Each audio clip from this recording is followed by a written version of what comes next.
Bismillahirrahmanirrahim.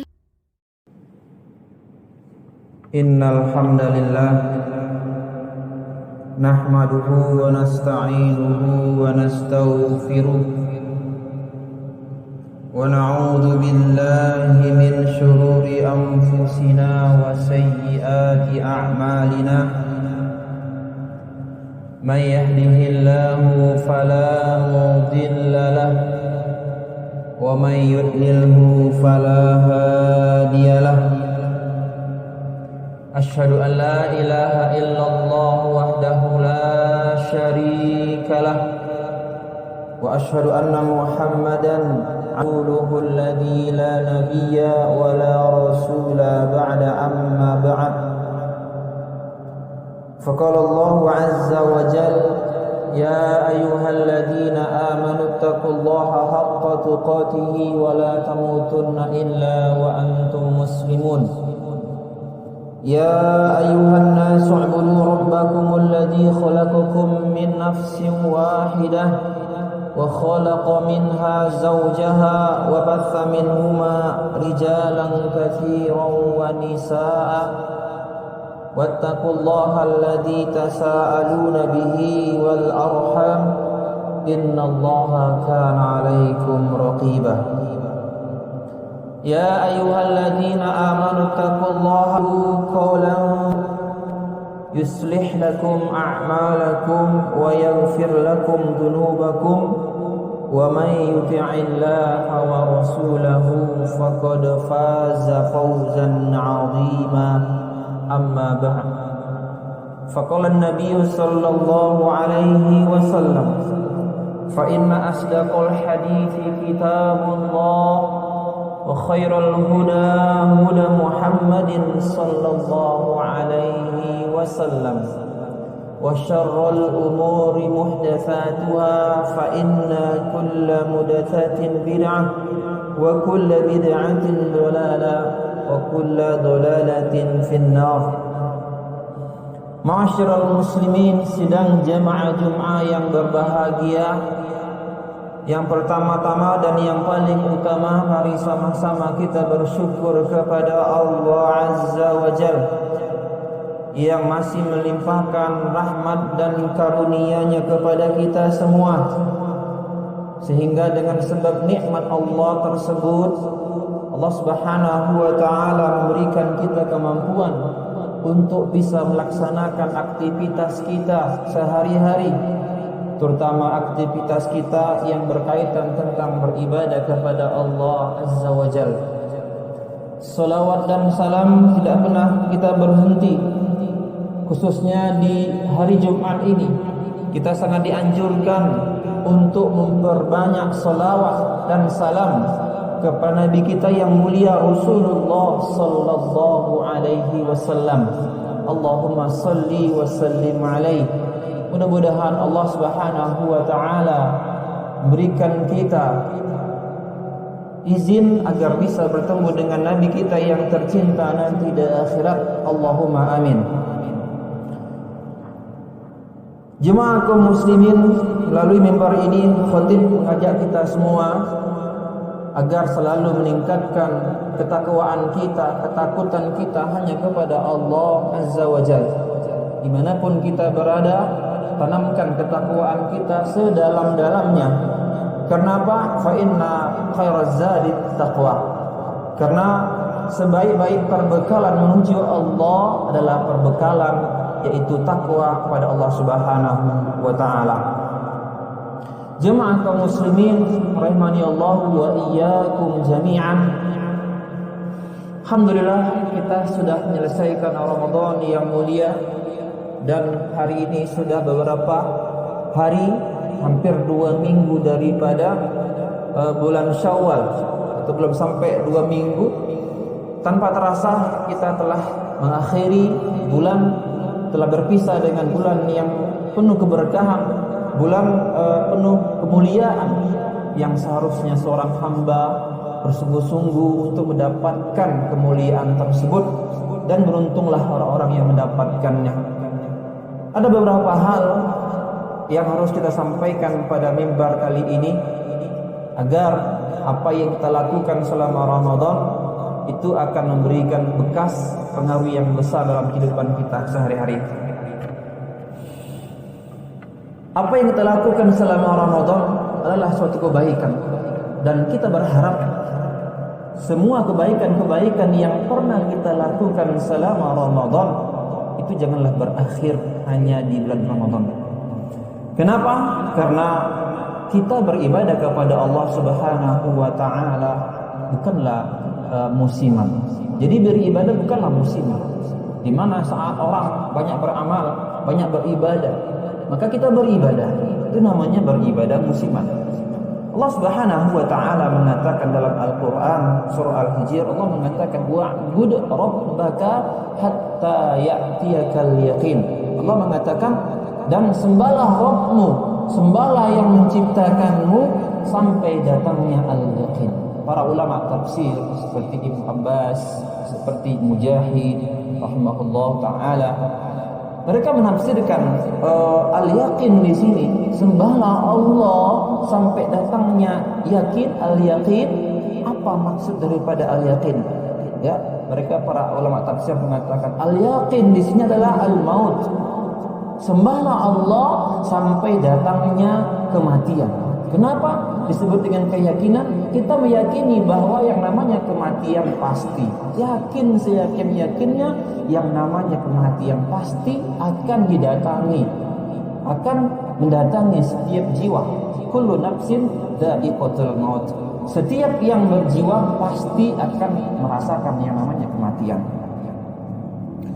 Jemaah kaum muslimin, nah, di antara perbuatan amalan yang Allah Subhanahu wa taala sangat mencintai hambanya adalah sebagaimana Nabi sallallahu alaihi wasallam mengatakan, ahabbul a'mal ila Allah Subhanahu wa taala adwamuha wa in qalla.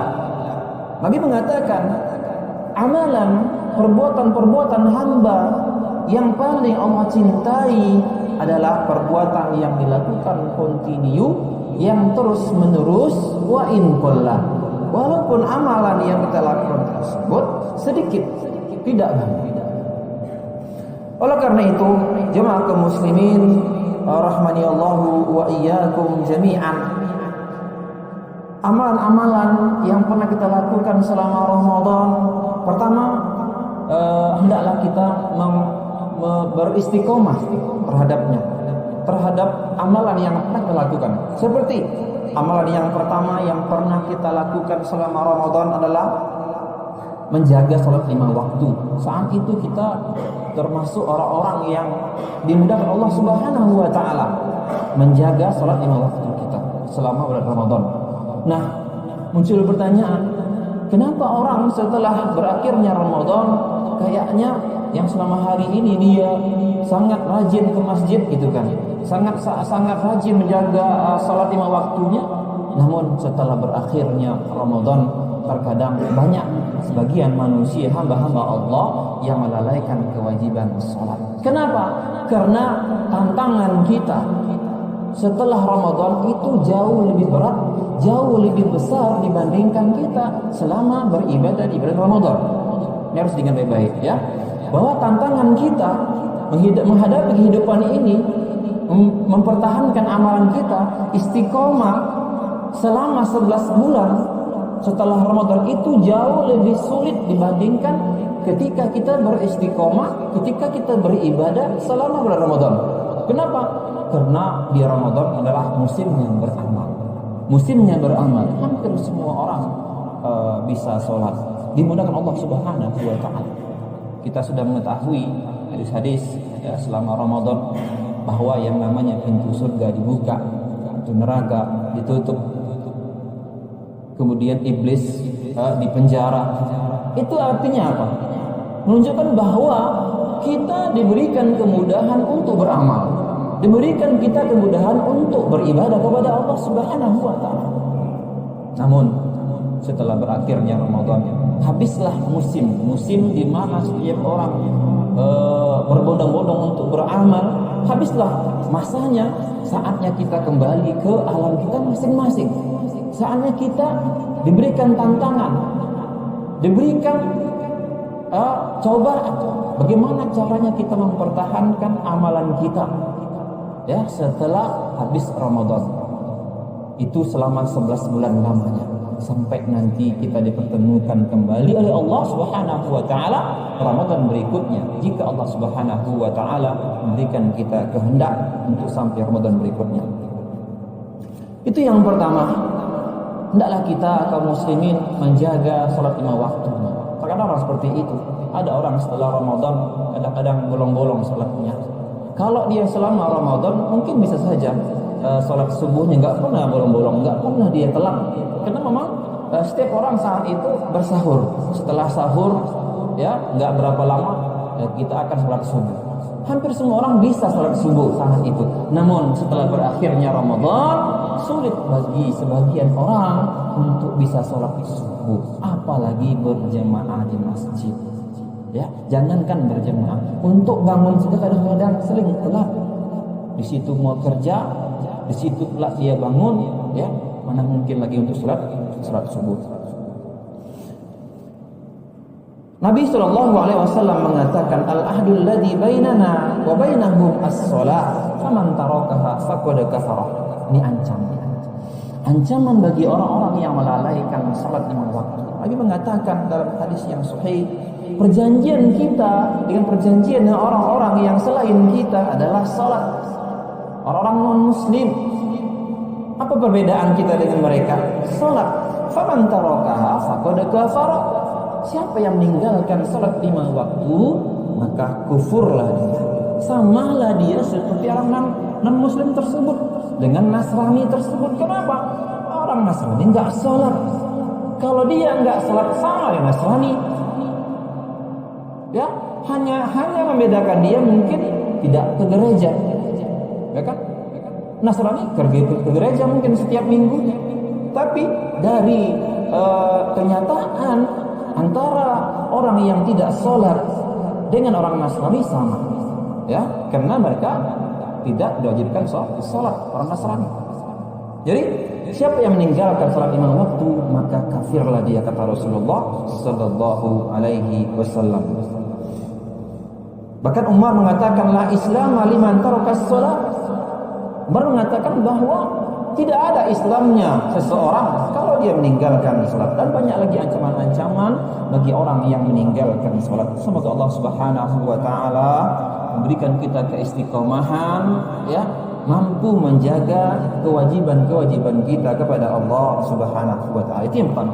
Yang kedua, amalan-amalan yang pernah kita lakukan selama Ramadan yang kita istiqomah, maka istiqomahlah kita selepas Ramadan, yaitu menjaga sholat jemaah. Ada yang tadi, banyak orang ketika Ramadan mampu berjemaah, bahkan subuh yang sulit sekalipun mampu berjemaah. Kenapa? Musimnya beramal. Habis sahur mungkin beberapa menit kemudian, ya, imsak, lalu datang azan subuh. Banyak orang berbondong-bondong untuk berjemaah di masjid, baik bagi perempuan ataupun laki-laki, ya. Jemaah kaum muslimin, hukum salat berjemaah ini banyak perbincangan daripada ulama-ulama kita. Ada yang mengatakan fardu ain, ada yang mengatakan fardu kifayah. Intinya bahwa kewajiban yang namanya salat berjemaah adalah hal sangat yang penting, sangat penting, ya. Walaupun ada ulama yang mengatakan dia tidak wajib, tapi ulama yang mengatakan tidak wajib tersebut, dia tidak pernah meninggalkan salat berjemaah. Itu yang harus kita pahami baik-baik. Akan nggak wajib berjemaah. Cobalah kalau kita lihat, kita telusuri teks-teks hadis di mana para sahabat, ya, yang mereka sangat menjaga salat berjemaah mereka. Dahulu di zaman Nabi Shallallahu Alaihi Wasallam ada seorang sahabat yang buta. Ketika dia suatu kali meminta izin kepada Rasulullah, ya Rasulullah, aku kan buta. Terkadang aku tidak ada yang menemani, tidak ada yang membimbingku untuk ke masjid karena aku buta.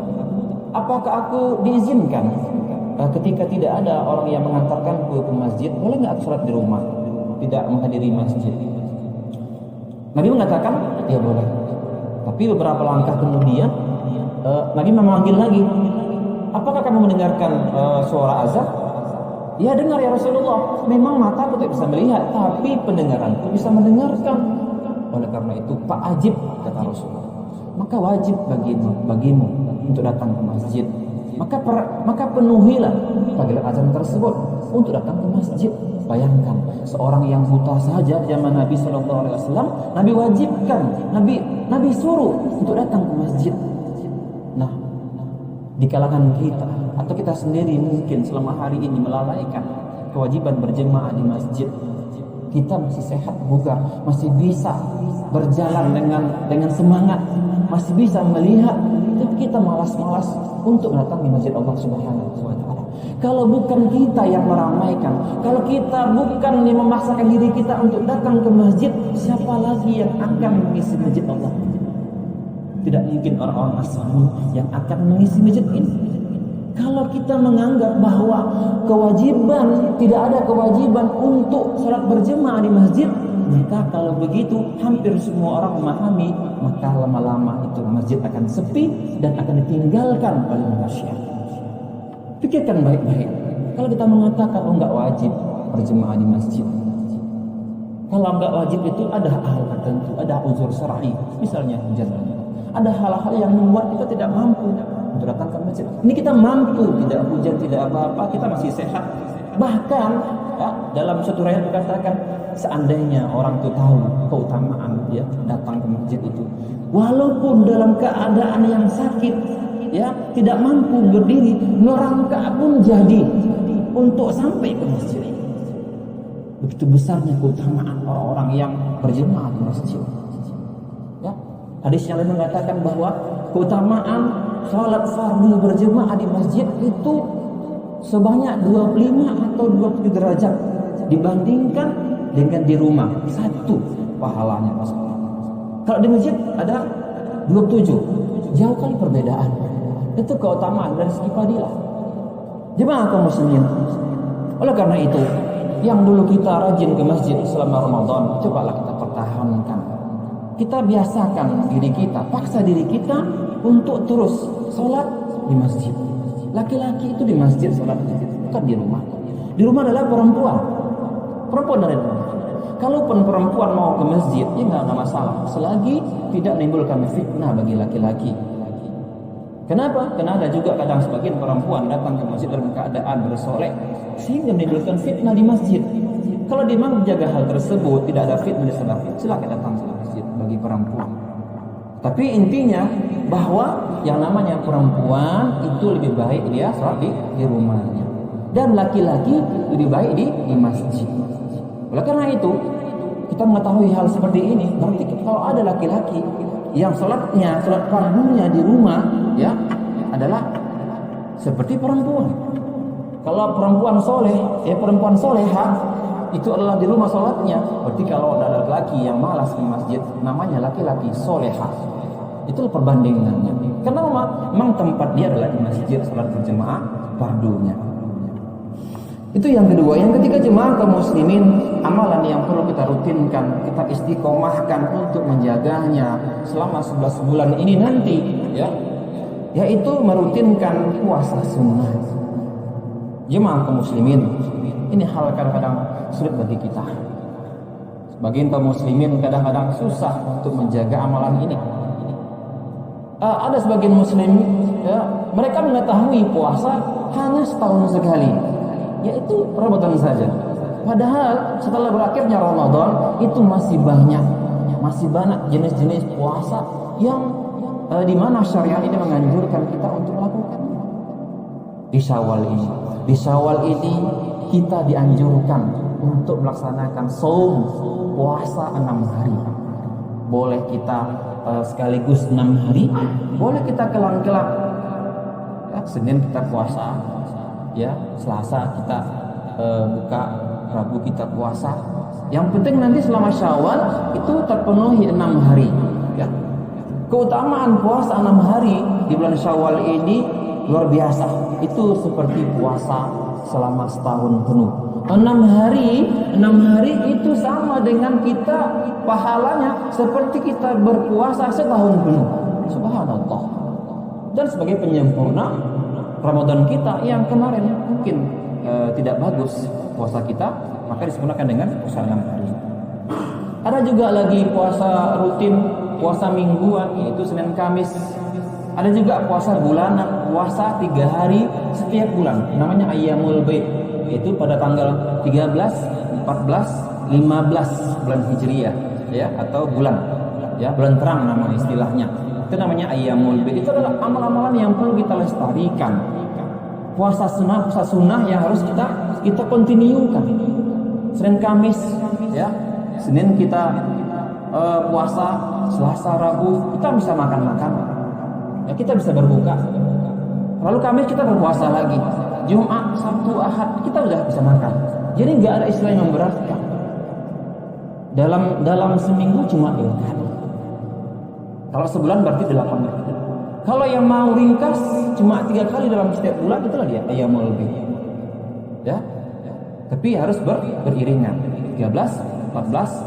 Nanti ada momen tertentu, ada puasa hari Arafah dan lain-lain. Ya.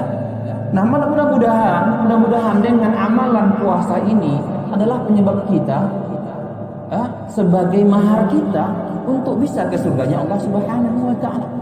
Kita ketahui bahwa orang yang rajin berpuasa itu tertulis namanya di surga. Ya, di sana di surga sana ada namanya sebuah pintu namanya Babur Royan. Ya.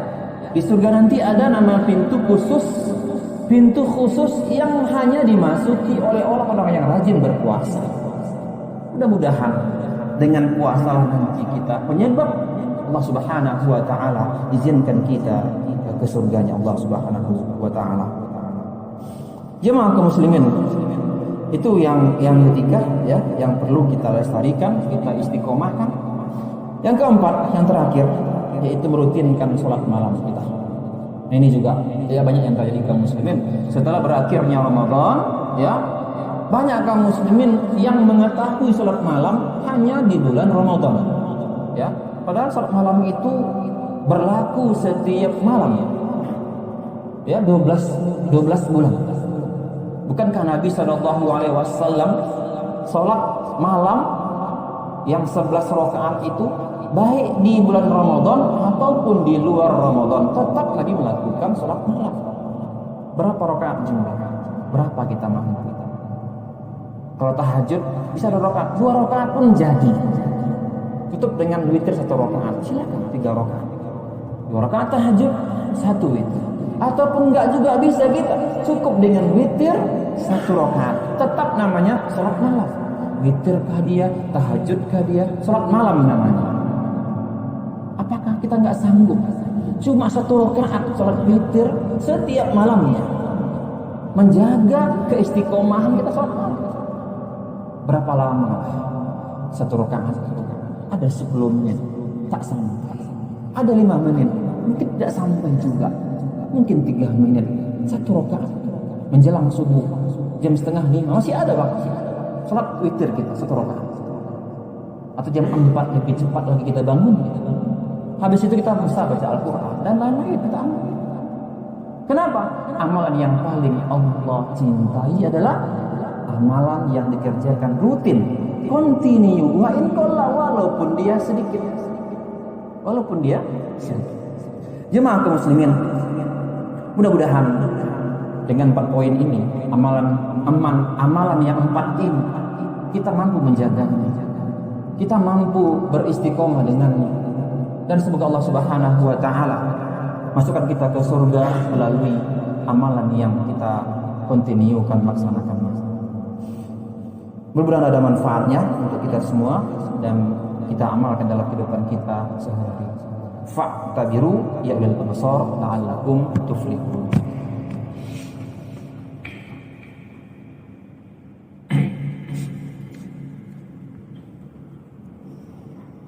Alhamdulillah hamdan thayyiban mubarakan fihi kama yuhibbu rabbuna wa yarda.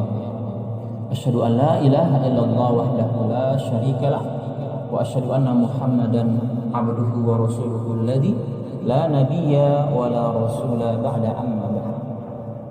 Jemaah kaum muslimin, ada beberapa kiat agar Allah Subhanahu wa taala berikan kita kemampuan untuk istiqomah. Yang pertama adalah menjaga niat kita. Jagalah niat kita dengan ikhlas, seikhlas-ikhlas, agar Allah Subhanahu wa taala berikan kita kemampuan untuk bisa beristiqomah. Yang kedua adalah dengan kita selalu memohon kepada Allah Subhanahu wa taala diberikan istiqomah. Karena kita mampu beristiqomah, melaksanakan amalan-amalan tertentu, itu tidak lain dengan pertolongan Allah Subhanahu wa taala. Kita mampu, kaki kita ini mampu melangkah ke masjid, itu dengan pertolongan Allah Subhanahu wa taala. Ada seseorang yang tidak Allah kasihkan taufik kepadanya, yang tidak Allah berikan kemudahan dalam hidupnya, sehingga kakinya kuat, sehat, tidak ada masalah. Tetangga masjid tidak datang ke masjid. Itu kenapa? Bahwa yang namanya kita bisa diberikan kemudahan untuk beribadah, melainkan ada campur tangan Allah Subhanahu wa taala yang memberikan kita kemudahan. Jemaah kaum muslimin, dan yang terakhir, agar kita mampu beristiqomah adalah bergaul dengan orang-orang yang baik, orang-orang yang soleh, orang-orang yang sama-sama menjaga amalannya. Bergaul dengan mereka. Karena umumnya manusia sering terikut dengan lingkungan, dengan teman-temannya. Misalnya saja, ada seseorang yang awalnya seorang perokok pasif, tapi karena bergaul, berteman dengan orang-orang yang ahli hisab, orang yang merokok, lama-lama cobalah satu batang, nggak apa-apa, biar jantang dikit, ya, biar gaul gitu. Itu awalnya seperti itu. Nggak bisa, nanti aku muntah, banyak hal.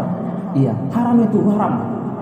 Kali kedua, kali ketiga, sampai akhirnya dia menjadi perokok aktif, hanya gara-gara berteman dengan orang-orang yang seperti itu.